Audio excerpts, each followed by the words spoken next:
ഈശോ മിശിഹായ്ക്കും സ്തുതിയായിരിക്കട്ടെ. എൻ്റെ പേര് അനിത. ഞാൻ വരുന്നത് അങ്കമാലിയിൽ നിന്നാണ്.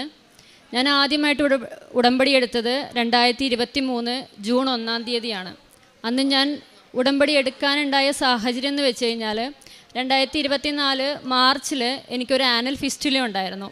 ഞാൻ ദുബായിലാണ് ഇപ്പോൾ വർക്ക് ചെയ്യുന്നത്. അവിടെ ഞാൻ 5 ദിവസത്തെ ലീവിന് വേണ്ടിയിട്ട് ഞാൻ സാക്ഷ്യം പറയാൻ വേണ്ടിയിട്ട് വന്നതാണ്. ഞാൻ ആ സമയത്ത് ഡോക്ടറെ കണ്ടു.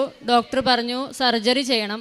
നമുക്കറിയാം അവിടുത്തെ ഒരു സർജറിക്കെന്ന് വെച്ചാൽ ഡോക്ടർ പറഞ്ഞത് 10,000 തുടങ്ങി 12,000 ദിർഹം വരെയാണ് സർജറിക്ക് കോസ്റ്റ് പറഞ്ഞത്. ഞങ്ങൾ സർജറിക്ക് വില്ലിങ്ങായി.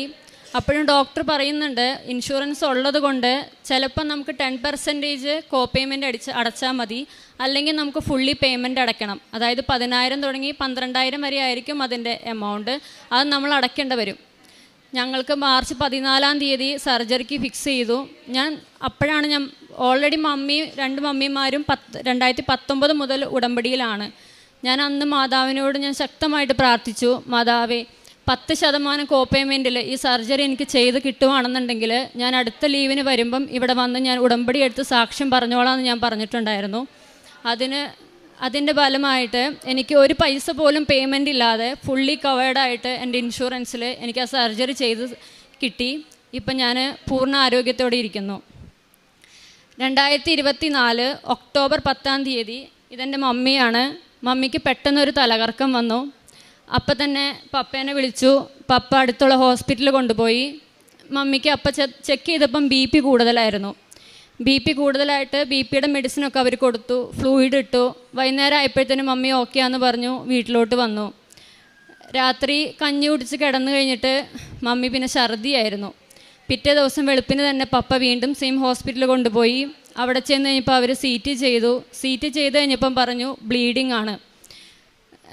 അപ്പം നമുക്ക് അടുത്തുള്ള ഹോസ്പിറ്റൽ LF ഹോസ്പിറ്റലിലോട്ട് ഡോക്ടർ റെഫർ ചെയ്തു. അവിടെ നിന്ന് തന്നെ ആംബുലൻസിൽ മമ്മിയും പപ്പയും കൂടെ LFലോട്ട് വന്നു. ഞാൻ ആ സമയത്ത് ദുബായിലാണ്.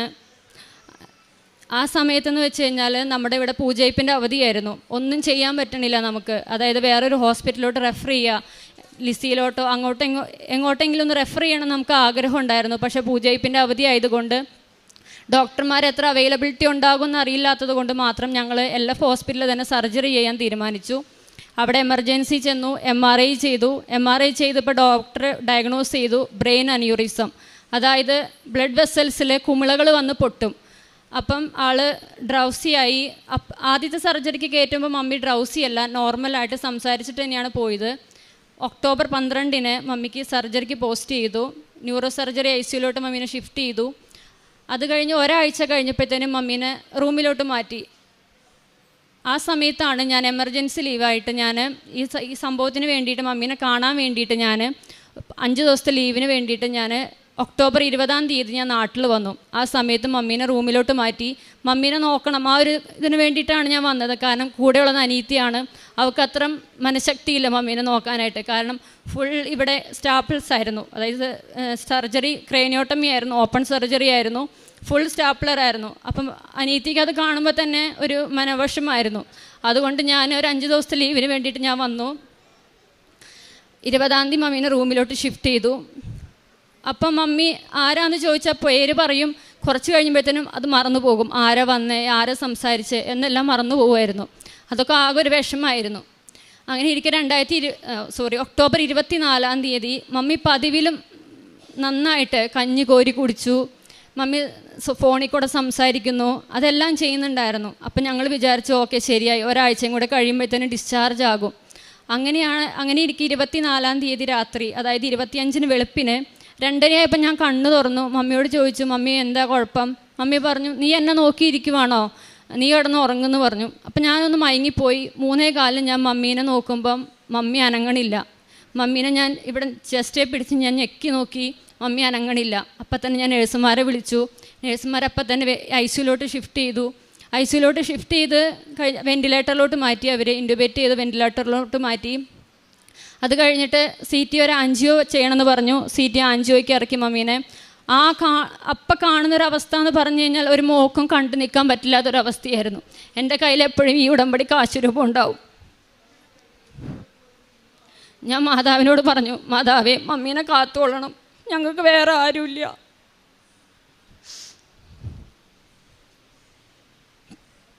CT ആൻജിയോ ചെയ്തു.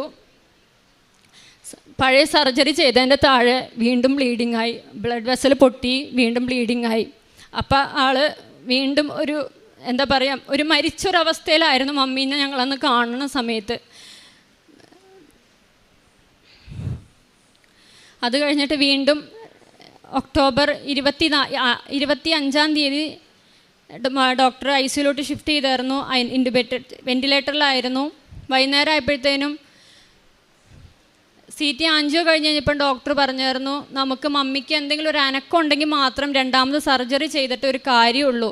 കാരണം ആ സമയത്ത് മമ്മി ഫുള്ളി ഡൗൺ ആണ്. GCS എല്ലാം 3-4 ആ ഒരു റേഞ്ചിലാണ്. നഴ്സുമാർക്കറിയാം GCS എന്ന് പറഞ്ഞു കഴിഞ്ഞാൽ ഫുള്ളി ഡൗൺ ആണ്. BP എല്ലാം ലോ ആയി, ഫുൾ മെഡിസിനിലാണ് മമ്മി പോകുന്നത്. അതായത് അപ്പം മമ്മിക്ക് ഒരു ചെറിയൊരു അനക്കം ഉണ്ടെങ്കിൽ മാത്രമേ നമുക്ക് സർജറി ചെയ്തിട്ട് വിജയിക്കുകയുള്ളൂ എന്ന് ഞങ്ങളോട് ഡോക്ടർ പറഞ്ഞു. പിന്നെയും ഞങ്ങൾ മൊത്തം ഫാമിലി ഉണ്ടായിരുന്നു അന്ന് ICUവിൻ്റെ പുറത്ത്. ഞങ്ങളെല്ലാവരും കരഞ്ഞുകൊണ്ട് പ്രാർത്ഥിച്ചു. വൈകുന്നേരം ഒരു 5:30 ആയപ്പോഴത്തേനും ഞാൻ കയറി കണ്ട് ഞാൻ മമ്മിയുടെ കയ്യിൽ കാശ് രൂപം കൊടുത്തിട്ട് ഞാൻ വിശ്വാസ പ്രമാണം ആ കട്ടിലിന് ചുറ്റും നിന്ന് ചൊല്ലി. 6 മണിയായപ്പോഴത്തേനും മമ്മിക്ക് താഴെ റൂമുണ്ടായിരുന്നു. ആ റൂം വെക്കേറ്റ് ചെയ്യാൻ വേണ്ടിയിട്ട് ഞങ്ങൾ മക്കൾ 3 പേരാണ്. മക്കൾ 3 പേരും താഴോട്ട് ചെന്നു. പപ്പ ICUവിൻ്റെ പുറത്തുണ്ടായിരുന്നു. പപ്പയോട് ഡോക്ടർ പറഞ്ഞു, പപ്പേനെ ഡോക്ടറെ വിളിപ്പിച്ചു. ഞങ്ങളപ്പം തന്നെ പപ്പ വിളിച്ചുകൊണ്ട് പറഞ്ഞു, വേഗം വാ, ഡോക്ടർ വിളിക്കുന്നുണ്ട് എന്ന് പറഞ്ഞു. ഡോക്ടർ ഞങ്ങളോട് പറഞ്ഞു, മമ്മിക്ക് ചെറിയതായിട്ട് അനക്കമൊക്കെ ഉണ്ട്, BP ഇപ്പം നോർമലായിട്ട് വരുന്നുണ്ട്, നമുക്ക് സർജറിക്ക് എടുക്കാം എന്ന് പറഞ്ഞു. 9:15 സർജറി, അതായത് രാത്രി 9:15 സർജറി ഫിക്സ് ചെയ്തു. 6 മണിക്കൂർ നീണ്ട സർജറി ആയിരുന്നു. ആ സമയത്തെല്ലാം ഞങ്ങൾ ഡോക്ടറിന് വേണ്ടിയിട്ട് പ്രാർത്ഥിച്ചു, പ്രത്യേകമായിട്ട് ഡോക്ടറിൻ്റെ കരങ്ങളിൽ. കാരണം ആ സമയത്ത് ഒരു ഉറക്കത്തിൻ്റെ സമയമാണ് എല്ലാവരും. ആ നേരത്ത് ഞങ്ങൾ ഡോക്ടറിന് വേണ്ടി ICUവിൻ്റെ പുറത്ത് ഞാൻ, പപ്പ, അനിയൻ ഇവരെല്ലാവരും ഇരുന്ന് പ്രാർത്ഥിച്ചു. ആ സമയത്താണ് ഇവിടെ 2024 ഒക്ടോബർ 26 അഖണ്ഡ ജപമാലയുള്ളത്. ഞാൻ ദുബായിൽ നിന്ന് വരുമ്പം എൻ്റെ ഒറ്റ ലക്ഷ്യം എന്ന് പറഞ്ഞു കഴിഞ്ഞാൽ അഖണ്ഡ ജപമാലയിൽ പങ്കെടുക്കണം. അങ്ങനെ അഖണ്ഡ ജപമാലയ്ക്ക് ഞങ്ങൾ വരണം എന്ന് വിചാരിച്ചിരുന്നു. അപ്പോഴാണ് മമ്മിക്ക് ഇങ്ങനെ വയ്യാണ്ടായത്. അപ്പോൾ 2 മനസ്സായിട്ട് ഞാൻ നിൽക്കുന്നത്, എന്ത് ചെയ്യും, മമ്മീനെ ICUവിൽ ഇട്ടിട്ടുണ്ട്, ഞങ്ങൾ ഇവിടെ ആലപ്പുഴ വന്നു കഴിഞ്ഞാൽ വീട്ടുകാരെന്ത് പറയും, ആ ഒരു ഇതായിരുന്നു. എപ്പോഴും ഞാൻ എൻ്റെ അനിയനോട് പറയുമായിരുന്നു, മോനെ നമുക്ക് കൃപാസനത്തിൽ പോണോട്ടോ എന്ന് പറയും. അപ്പോൾ അവൻ പറയും എന്ന് പറയും. വൈകുന്നേരം ആയപ്പോൾ മമ്മിക്ക് ഇങ്ങനെ അനക്കമുണ്ട്, സർജറിക്ക് പോസ്റ്റ് ചെയ്തു എന്ന് ഞാൻ പറഞ്ഞു. ഡോക്ടർ പറഞ്ഞപ്പോൾ ഞാൻ പറഞ്ഞു, മോനെ നമുക്ക് എന്തായാലും കൃപാസനത്തിൽ പോണോട്ടോ എന്ന് പറഞ്ഞു. അപ്പോഴും അവൻ വിചാരിക്കുന്നത് ഇവിടെ വന്ന് പ്രാർത്ഥിച്ചിട്ട് പോവാം എന്നുള്ള രീതിയിലാണ് അവൻ പറഞ്ഞത്. ഓക്കെ പറഞ്ഞു. 9:15 കയറ്റിയ സർജറി 2:15, അതായത് 26 വെളുപ്പിന് 2:15 സർജറി കഴിഞ്ഞ് ഡോക്ടർ മമ്മീനെ പുറത്തോട്ട് ഇറക്കുന്നത്. പപ്പേനെ ICUവിൻ്റെ പുറത്ത് നിർത്തിയിട്ട് മമ്മി ICUവിൻ്റെ അകത്ത്, ഞാനും എൻ്റെ അനിയനും കൂടെ അവിടെ നിന്ന് ഇങ്ങോട്ടേക്ക് വണ്ടി കയറി. 4 മണിക്ക് ഞങ്ങൾ KSRTCക്ക് ഇവിടെ വന്നു. ഞങ്ങൾക്ക് 8:15 ഇവിടെ എത്താൻ സാധിച്ചത്. ഞങ്ങൾ അങ്ങ് കുറച്ച് ദൂരെയാണ് വന്ന് ഇറങ്ങിയത്. അപ്പോഴാണ് അവന് മനസ്സിലാവുന്നത് ഇവിടെ വേറെ എന്തോ നടക്കുന്നതെന്ന്. അപ്പം ഞാൻ അവനോട് പറഞ്ഞു, മോനെ ഇവിടെ അഖണ്ഡ ജപമാലയാണ്, കുറേ നടക്കണം. അപ്പോൾ അവൻ ചോദിച്ചു, എത്ര കിലോമീറ്റർ നടക്കണം? അപ്പം ഞാൻ പറഞ്ഞു, ഒരു 15-16 കിലോമീറ്റർ നടക്കണം. ഈ സെക്കൻഡ് സർജറിക്ക് കയറ്റിയിരുന്നതിന് മുമ്പ് ഡോക്ടർ നമുക്കതിന് കോംപ്ലിക്കേഷനായിട്ട് പറഞ്ഞിട്ടുണ്ടായിരുന്നു, മമ്മിക്ക് 70%, അതായത് നമുക്ക് 70% ചാൻസ് ഉള്ളൂ മമ്മീനെ തിരിച്ച് കിട്ടിയാൽ തന്നെ വീൽ ചെയറിലായിരിക്കും, ഒരു സൈഡ് തളർന്നു പോകും എന്നാണ് നമ്മളോട് ഡോക്ടർ അതിൻ്റെ കോംപ്ലിക്കേഷനായിട്ട് പറഞ്ഞിരുന്നത്. അപ്പോഴും ഞങ്ങൾ പറഞ്ഞു, കുഴപ്പമില്ല, വീൽ ചെയറിൽ. കാരണം ആ സമയത്ത് അനിയൻ്റെ കല്യാണം നടന്നിട്ടുണ്ടായിരുന്നില്ല. ഞങ്ങൾക്ക് മമ്മിയായിട്ട് ഒരാൾ വേണം, ആ ഒരു ഇത് മാത്രമേ ഉണ്ടായിരുന്നുള്ളൂ. അപ്പോൾ ഞാൻ പറഞ്ഞു, മോനെ 10-15 കിലോമീറ്റർ നടക്കണം. അപ്പോൾ അവൻ പറഞ്ഞു, അയ്യോ. ഞാൻ പറഞ്ഞു, മോനെ ഡോക്ടർ പറഞ്ഞത് കേട്ടില്ലേ, മമ്മി നടക്കൂല എന്നാണ് പറഞ്ഞേക്കുന്നത്. നമ്മൾ ഇച്ചിരി നടന്ന് നമ്മുടെ കാലിച്ചിരി വേദനിച്ചാലും കുഴപ്പമില്ല, നമ്മുടെ മമ്മി നടക്കണം. ഞാൻ അവനോട് അങ്ങനെ പറഞ്ഞു. ഞങ്ങൾ കൊന്ത ചൊല്ലി ഞങ്ങൾ ആർത്തുങ്ങളി വരെ നടന്നു, പ്രാർത്ഥിച്ചു. ഇടയ്ക്കൊക്കെ ആൻറ്റിമാർ വിളിക്കുന്നുണ്ട്. ആൻറ്റിമാർ വിളിച്ചിട്ട് പറഞ്ഞു, മമ്മി അനക്കൂല എന്ന് പറഞ്ഞ കാല് അനക്കിന്ന് പറഞ്ഞു. അപ്പം തന്നെ ഞങ്ങൾക്കൊരു വിശ്വാസം, എന്തായാലും നടക്കും, മാതാവ് ഞങ്ങൾക്ക് നടത്തി തരും. കുറച്ച് കഴിഞ്ഞപ്പോഴത്തേനും പപ്പ വിളിച്ചിട്ട് പറഞ്ഞു, മമ്മിക്കിപ്പോൾ കുഴപ്പമൊന്നുമില്ല, നാളെ ചിലപ്പോൾ വെന്റിലേറ്ററിൽ നിന്ന് മാറ്റും, ഇൻറ്റുബേറ്റ് ചെയ്യും, വെന്റിലേറ്ററിൽ നിന്ന് മാറ്റുമെന്ന് പറഞ്ഞു. ഞങ്ങൾ പ്രാർത്ഥിച്ച് അർത്തുങ്കൽ വരെ നടന്നു. തിരിച്ച് ഞങ്ങൾ വീട്ടിലെത്തി. 9:15 വീട്ടിലെത്തിയത്. പിന്നെ മമ്മിയുടെ ഒരു റിക്കവറി എന്ന് പറഞ്ഞ ഒരു പെട്ടെന്നായിരുന്നു. 15 ദിവസം ICUവിൽ കിടക്കണമെന്ന് പറഞ്ഞ മമ്മി 7 ദിവസം കൊണ്ട് റൂമിലോട്ട് മാറ്റി. പക്ഷെ റൂമിലോട്ട് മാറ്റിയപ്പോഴായാലും വീണ്ടും നമുക്ക് ഒരു ചലഞ്ച് എന്നുള്ള രീതിയിൽ മമ്മിയുടെ തലയിൽ ഫ്ലൂയിഡ് വരുമായിരുന്നു. ഈ 2 സർജറി ചെയ്തതിൻ്റെ കോംപ്ലിക്കേഷനായിട്ട് തലയിൽ ഫ്ലൂയിഡ് വരും. അപ്പോൾ അത് നമുക്ക് ചെയ്യണമെങ്കിൽ നട്ടെല്ല് കുത്തി അത് എടുക്കണം. ഒരു പ്രാവശ്യം ചെയ്തു, 2 പ്രാവശ്യം ചെയ്തു, വീണ്ടും അത് തന്നെ. CT എപ്പോൾ റിപ്പീറ്റ് ചെയ്താലും ഇത് തന്നെയാണ് കാര്യം. അങ്ങനെ നട്ടെല്ല് കുത്തി ഒരു 5-8 പ്രാവശ്യം മമ്മിക്ക് നട്ടെല്ല് കുത്തി. അവസാനം നട്ടെല്ല് കുത്തി അവർ ഡ്രെയിൻ ഇട്ടു.